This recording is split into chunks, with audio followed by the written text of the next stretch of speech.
আসসালামু আলাইকুম। আজকে বানিয়ে দেখাবো সহজ পদ্ধতিতে চালের গুঁড়ি দিয়ে ভাপা পিঠা। শীতকালে ভাপা পিঠা খেতে অনেক মজা লাগে। খেজুর গুড় দিয়ে বানিয়ে দেখাবো সহজ পদ্ধতিতে। আমার প্রেসার কুকার লাগবে, এই কুপি লাগবে। কুপির মাধ্যমে আমরা সহজ পদ্ধতিতে ভাপা পিঠা বানিয়ে দেখাবো। আর চালের ঝুড়ি বানানোর জন্য প্লাস্টিকের ঝুড়ি লাগবে এরকম। এই ঝুড়ি দিয়ে আমরা সহজ পদ্ধতিতে বানিয়ে দেখাবো চালের গুঁড়িটা ঝুড়ি বানানোর জন্য ভাপা পিঠা। এগুলো দিয়ে আমরা আজকে সহজ পদ্ধতিতে বানিয়ে দেখাবো ভাপা পিঠা।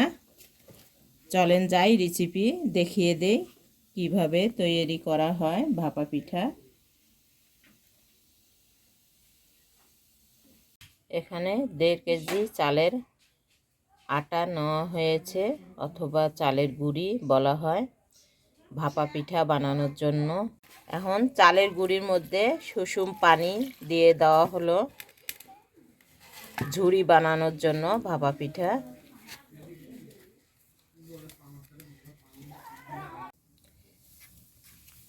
সুষুম পানি দিয়ে হাত দিয়ে ডলে ডলে ঝুড়ি বানিয়ে নেওয়া হলো।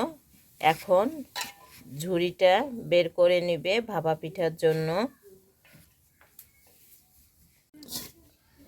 একটা প্লাস্টিকের চালনির মধ্যে আটার গুঁড়ি বা চালের গুঁড়ি নিয়ে ঝুড়ি বানিয়ে নেওয়া হলো সহজ পদ্ধতিতে। প্লাস্টিকের ঝুড়িতে আপনারা ঝুড়ি বের করে নিতে পারবেন ভাপা পিঠার। প্লাস্টিকের চালনির মধ্যে আটার গুঁড়িটা বা চালের গুঁড়ি বের করে নেওয়া হলো। এখন ভাপা পিঠা তৈরি করব আমরা।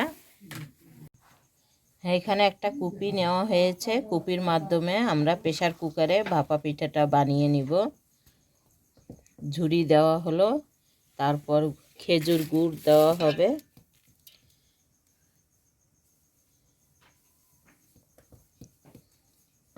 তার উপরে আবার ঝুড়ি দেওয়া হলো চালের।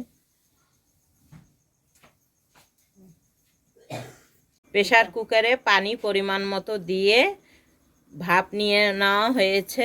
এখন আমরা কুপিটা বসিয়ে দিব।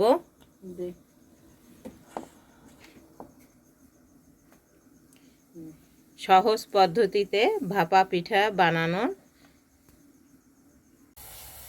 ভাপা পিঠা হয়ে গেছে, এখন নামানো হবে।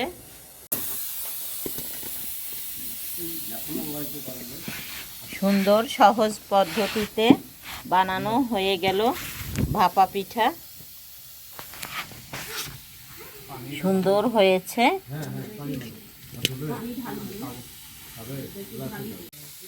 আবার কুপির মধ্যে চালের গুঁড়ি দেওয়া হলো, চালের গুঁড়ির উপরে গুড়, খেজুর গুড় দিয়ে দেওয়া হলো, তার উপরে আবার ঝুড়ি। এভাবে করে সব পিঠা বানিয়ে নেওয়া হবে।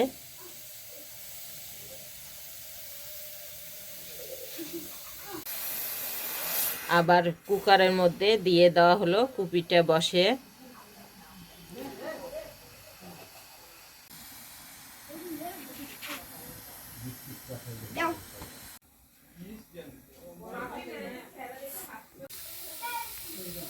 এভাবে করে আমরা সব ভাপা পিঠা বানিয়ে নিব প্রেসার কুকারে। ভাপা পিঠা বানানো শেষ। আমরা এভাবে বানিয়ে সব ভাপা পিঠা নিয়েছি।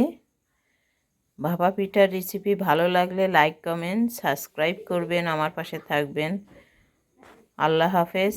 আসসালামু আলাইকুম।